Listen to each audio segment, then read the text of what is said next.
Vamos partir para a pregação, ou vamos dizer, para o estudo bíblico da Palavra de Deus.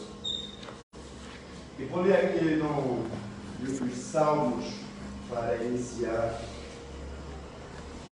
capítulo 34, se você tiver aí a Bíblia no seu celular, que tem um aplicativo da Bíblia no seu celular. Só um? 2, 3, 4, 5. Gente, eu creio que no seu celular existem diversos aplicativos. Da Bíblia Sagrada era para ser a prioridade, assim que você adquirir o seu celular, baixar o aplicativo da Bíblia Sagrada. Por que, pastor Ismael? Porque a Bíblia Sagrada é o nosso manual. Quando nós adquirimos qualquer aparelho eletrônico, ou que seja um ar-condicionado, geladeira, um carro, vê um manual ensinando como nós iremos usar para usufruir bem daquilo que nós adquirimos. Então, a Bíblia Sagrada é o manual de prática e regra para nós seguirmos, para nos conduzir a uma vida plena, a uma vida em abundância, a uma vida próspera aqui nessa terra. Nos ensina a nós ensinar nossos filhos e, sobretudo, nos ensina a seguirmos para os céus. Porque eu creio que é o alvo de todos aqui, sim ou não, para os céus. Então, a Bíblia Sagrada nos dirige, nos ensina, é como uma bússola para nós seguirmos, para nós caminharmos aqui neste mundo, sobretudo caminharmos para uma vida eterna nos céus. Salmos 34, vamos ler o versículo 9 e depois vamos ler do 17 por diante. A palavra de Deus diz assim: temei ao Senhor, vós, os seus santos, pois nada falta aos que me ajudem. Aos que? Eu vou reler mais uma vez. Eu gostaria que vocês prestassem atenção na leitura da palavra de Deus. Temei ao Senhor. Temer não é ter medo. Não. Temer vem de reverenciar. Temer vem de obedecer. Temei ao Senhor, vós os seus santos, pois nada falta aos que temem. Aos que temem. Nada falta aos que temem. Então, nesse primeiro versículo, nós já podemos entender que os que temem ao Senhor, os que obedecem ao Senhor, não terá nenhuma falta. Sim ou não? Sim. Não terá nenhuma falta. Então, a palavra de Deus é o próprio Deus falando conosco. Então, aqui nesse primeiro versículo já diz que quando eu obedeço ao Senhor, quando eu priorizo ao Senhor na minha vida, eu não tenho falta nenhuma. Versículo 17.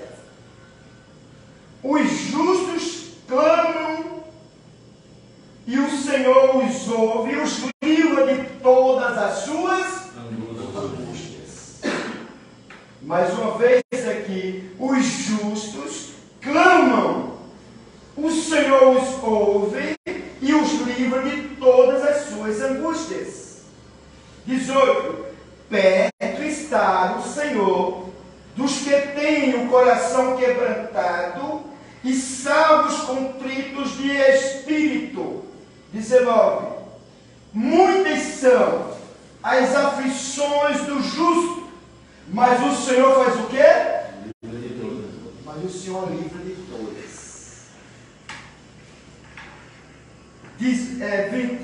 20. Ele lhe guarda todos os seus ossos, nem sequer um deles se quebra. Vou fechar aqui no 20. Versículo 9, já entendemos que quando nós obedecemos a Deus, não teremos nenhuma falta. Ou seja, nesta manhã, Deus ele já traz ao nosso saber, ao nosso conhecimento, aos nossos ouvidos, que quando eu sigo a palavra de Deus, quando eu coloco a palavra de Deus em prática, nada vai me faltar. E assim o salmista Davi disse no Salmo 23: o Senhor é o meu pastor e nada me faltará. Quando eu coloco Deus como meu Senhor, ou seja, nada vai me faltar. No versículo 19 acabamos de ler: muitas são as aflições do, mas Deus livra de todas. Eu quero ilustrar um pouco com um dos meus testemunhos que eu tenho diversos, mas neste contexto aqui.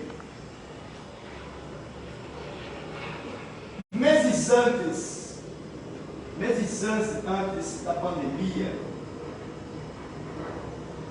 aí eu havia prometido ao meu filho mais velho um carro. Eu já havia tirado a habilitação dele já há um ano atrás aproximadamente. E aí, no mês de outubro, salvo engano, mês de outubro de 2018, foi 2018 que iniciou a pandemia, foi? 2018, isso? Foi 2020? Então foi 2019, foi de outubro de 2019. Aí eu cheguei, meu filho começou: pai, eu vou pegar o carro, eu vou para uma reunião em Alphaville, vou uma reunião em São José dos Campos e tal, pá. Aí eu pensei com a minha esposa que chegou a hora de dar o outro carro para o meu filho, Eduardo. Ele já está precisando. E estava com 2 carros, pensei eu manter os 2 carros, porque eu tenho uma frase que diz: quem tem 2 tem 1. Porque na hora que um dá um pano, né, a pessoa não fica na mão. E como eu tenho minhas agendas e eu sempre mantenho 2 carros. Aí eu cheguei para o meu filho, uma certa viagem ele chegou, eu falei: filho, esse carro aí já vai ficar com você agora, é o seu carro. E aí você ficou muito feliz. E passaram de outubro a dezembro, depois viajamos para a praia, como sempre eu faço no final de ano. O irmão Paulo aí já está na nossa igreja há alguns anos, e todo final de ano, para janeiro, eu salvo descanso com a minha família. A gente tem uma vida muito corrida e é equilíbrio, né? Descansar. E saímos de viagem, passeamos. Quando foi na volta, nessa chuva pesada de janeiro a fevereiro, sempre tem, né? E eu moro ali na Serra da Cantareira, muitas árvores. E tanta chuva, o sol ficou encharcado, de repente. Aí voltando, né, eu comecei a pedir: Deus, eu preciso de um segundo carro, porque eu não consigo ficar só com um carro nessa cidade. E falando com Deus, pedindo a Deus, eu falei com a minha esposa: nós vamos começar se preparar para isso financeiramente, porque eu não gosto de comprar nada financiado, não gosto de comprar à vista. E assim ficamos orando, eu e minha esposa, né, pedindo por esse segundo carro. E nessas chuvas, após retornarmos da praia, acho que uns 5, 6 dias, quando retornamos da praia, tanta chuva, e vai uma árvore inclina para cima da nossa casa. Aí é onde eu quero chegar aqui, e muitas são as aflições do justo. E uma árvore inclina para cima da nossa casa, aí pega a parte de cima, a área de lazer, e faz uma destruição lá em cima. E nesse momento de angústia, horas difíceis, energia, pegou fio de energia, ficamos todos no escuro. Mas aí de imediato lembramos que nós temos seguro residencial, acionamos o seguro e Não sabia eu, mas Deus sabia do que estava fazendo. Enfim, seguro não pode fazer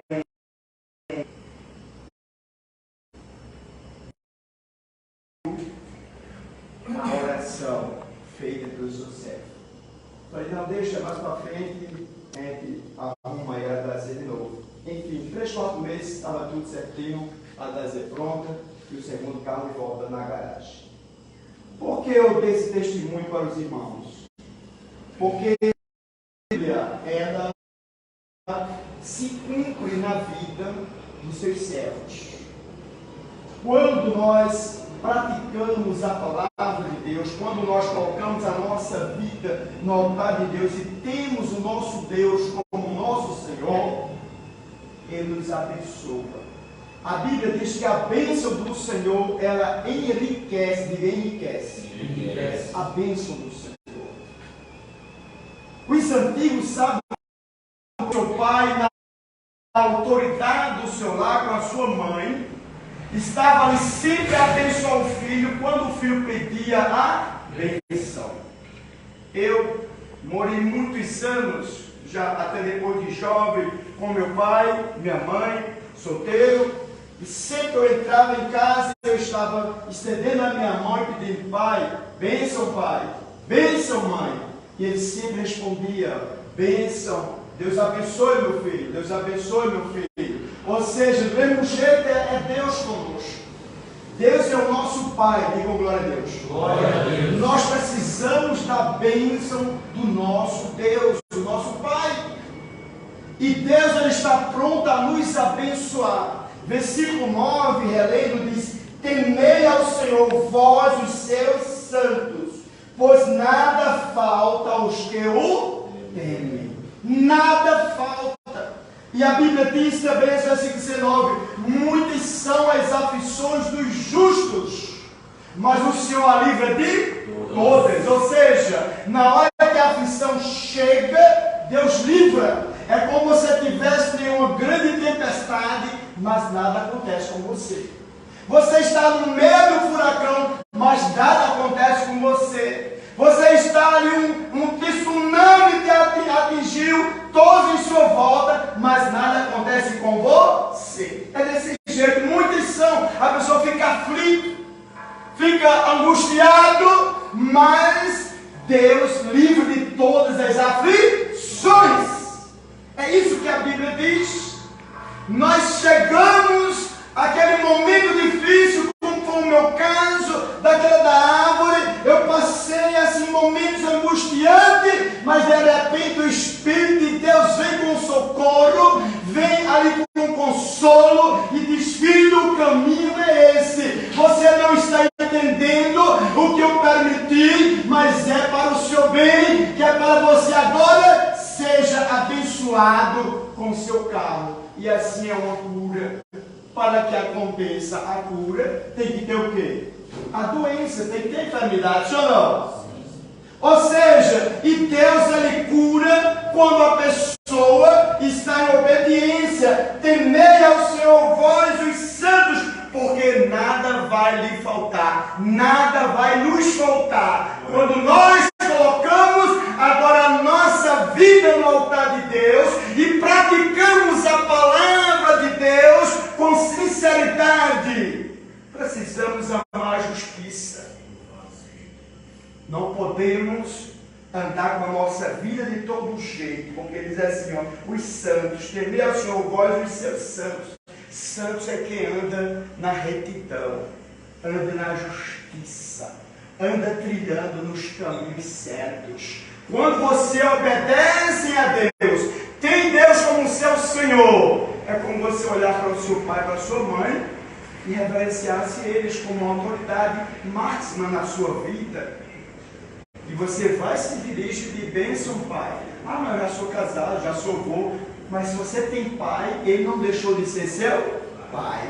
Se você tem sua mãe, ela não deixou de ser sua mãe. Precisamos honrar. Se eu não honro meu pai, se eu não honro minha mãe aqui na terra, eu também não honro meu Deus, que eu não vejo. Quem tem?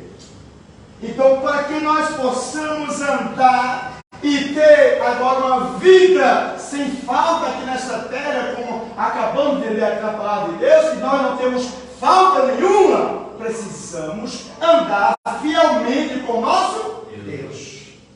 A Bíblia diz, segundo o livro dos Reis, capítulo 20, versículo 1, crede no Senhor vosso Deus e estarais seguros. Credes nos profetas e prosperarão. Ou seja, há necessidade de todos nós termos um pai espiritual e crer e acreditar. As pessoas estão discutindo